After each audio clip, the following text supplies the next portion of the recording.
Assalamualaikum warahmatullahi wabarakatuh. Perkenalkan, nama saya Nisrina Adilah dengan NIM 180410900125. Hari ini saya akan mempresentasikan tentang kajian saya mengenai paleo floods atau banjir purba, di mana presentasi ini adalah salah satu tugas dari mata kuliah bencana geologi purba.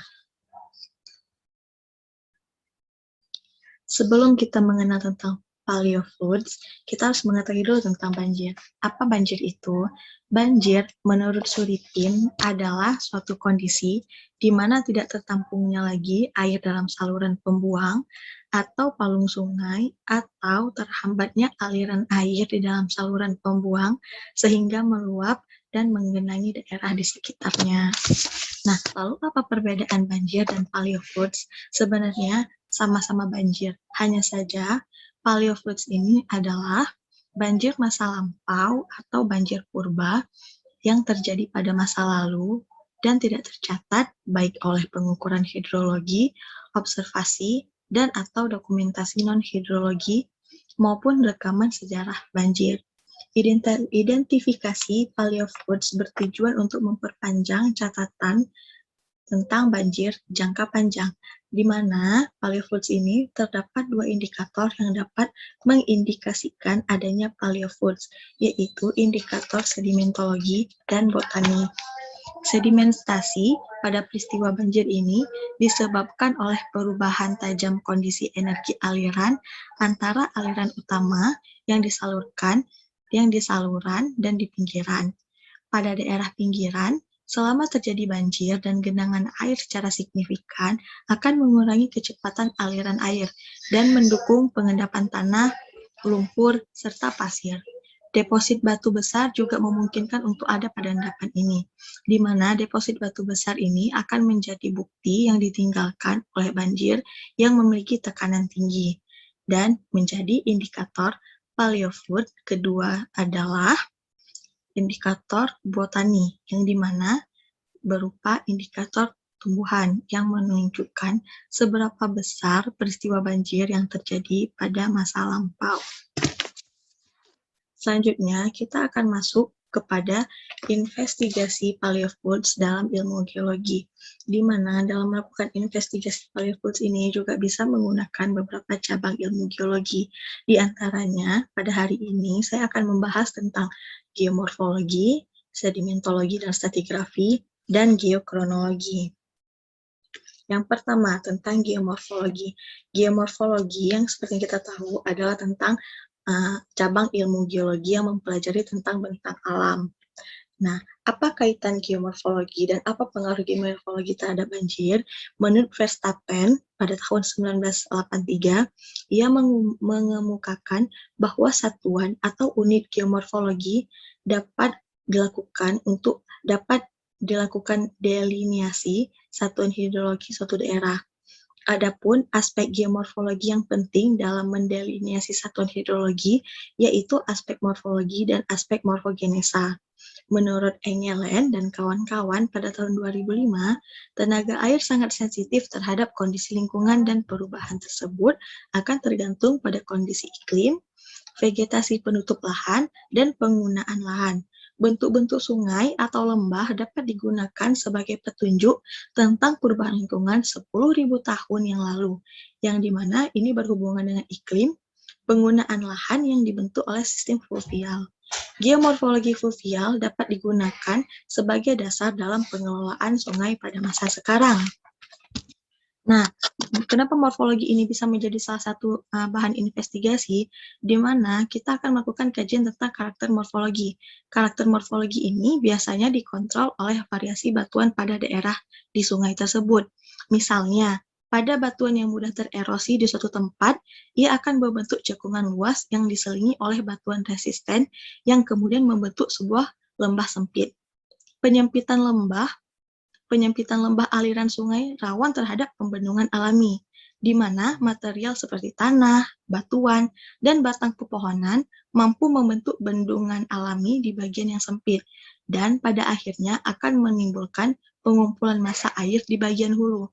Saat ketinggian air hulu mulai kritis, maka bendungan alam tersebut dapat aja runtuh dan dapat terjadi banjir bandang atau banjir besar. Nah, makanya dari kajian geomorfologi ini dengan mengetahui bentang alam dan karakterisasi dari morfologi pada daerah sungai tersebut dapat mengkaji tentang kemungkinan-kemungkinan untuk terjadi bendungan alami tersebut, sehingga kita dapat tahu tentang apakah apa dia bisa mengalami bendungan alami sehingga dapat menghasilkan suatu bencana banjir bandang ke depannya atau tidak. Selanjutnya yaitu adalah ilmu tentang sedimentologi dan stratigrafi, di mana kajian terhadap sedimentologi dan stratigrafi ini meliputi sedimen, tentang karakterisasi sedimen dan stratigrafi atau masalah endapan-endapan. Di mana identifikasi yang bisa dilakukan dengan dua cabang ilmu geologi ini adalah identifikasi endapan slackwater. Endapan slackwater sendiri adalah sedimen berbutir kasar yang terbawa dalam suspensi selama aliran banjir besar terjadi. Endapan ini terdeposisi di daerah slackwater.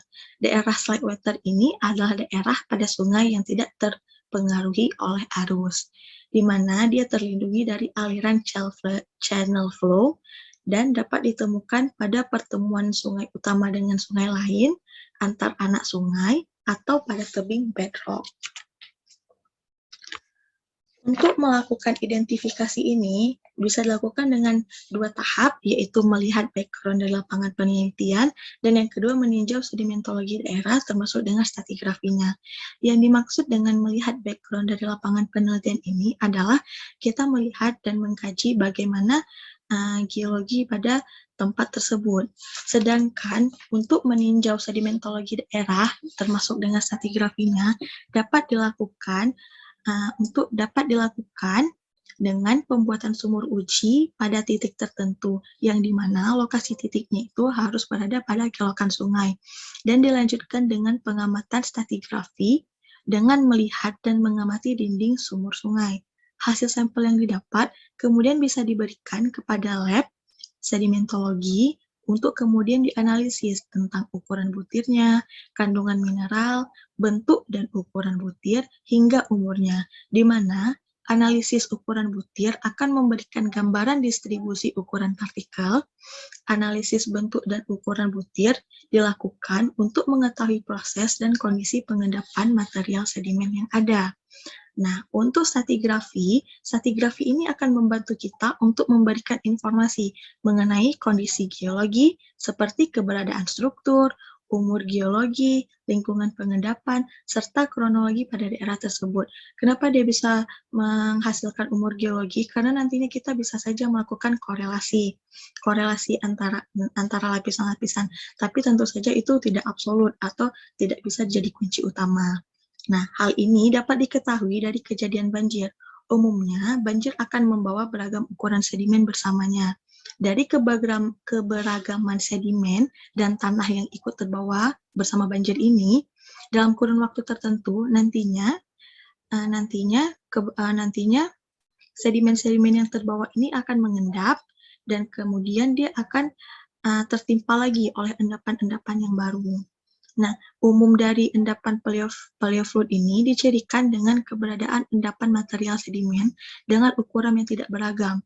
Biasanya terdiri dari kerikil, kerakal, hingga pasir kasar, dan adanya keberadaan tanah purba atau paleosol. Biasanya paleosol ini dicirikan dengan warnanya yang cenderung kotor atau pekat. Dan yang terakhir, yaitu investigasi dengan menggunakan bidang ilmu geokronologi. Dalam geologi terdapat bidang ilmu geokronologi, di mana bidang ilmu geokronologi ini adalah bidang ilmu yang mempelajari tentang dating atau umur dari suatu batuan, sehingga nantinya dapat menghasilkan umur absolut dari suatu batuan atau endapan. Untuk melakukan di mana dalam Geokronologi ini biasanya mereka menggunakan metode atau identifikasi carbon dating. Carbon dating dapat dilakukan sebagai salah satu pengujian untuk mengidentifikasi umur dari suatu endapan banjir purba, di mana metode penentuan umur ini biasa dilakukan dengan menggunakan metode isotop radiokarbon dari material organik. Di mana dalam dalam dalam melakukan dating karbon ini, biasanya para peneliti akan mengambil suatu benda atau keberadaan sesuatu dari endapan-endapan tersebut. Misalnya saja, ketika sedang melakukan penggalian sumur dan pada endapan pada kedalaman tertentu, ditemukan suatu kulit kayu atau fosil, di mana dari keberadaan dua benda tersebut, kita selanjutnya bisa mengetahui umur dari pembentukan endapan tersebut dan bagaimana kronologi terjadinya endapan tersebut. Di mana ini menggunakan metode isotop radiokarbon. Mungkin hanya itu yang dapat saya presentasikan mengenai materi investigasi bukti banjir purba dengan kajian geologi. Dengan memahami materi ini, kita bisa mengetahui bahwa penelitian atau investigasi terhadap bencana purba adalah sesuatu yang harus mampu dilakukan karena ke depannya dengan kita mengetahui rekam jejak suatu bencana purba, kita bisa lebih mensiasati dan mempersiapkan lingkungan sekitar kita untuk menghadapi kejadian atau bencana yang mungkin saja terjadi atau pernah terjadi di masa purba. Jadi kita bisa mengetahui cakupannya dan bagaimana besaran dan intensitas dari suatu bencana tersebut. Mungkin hanya itu yang dapat saya sampaikan. Lebih dan kurang saya mohon maaf. Terima kasih. Assalamualaikum warahmatullahi wabarakatuh.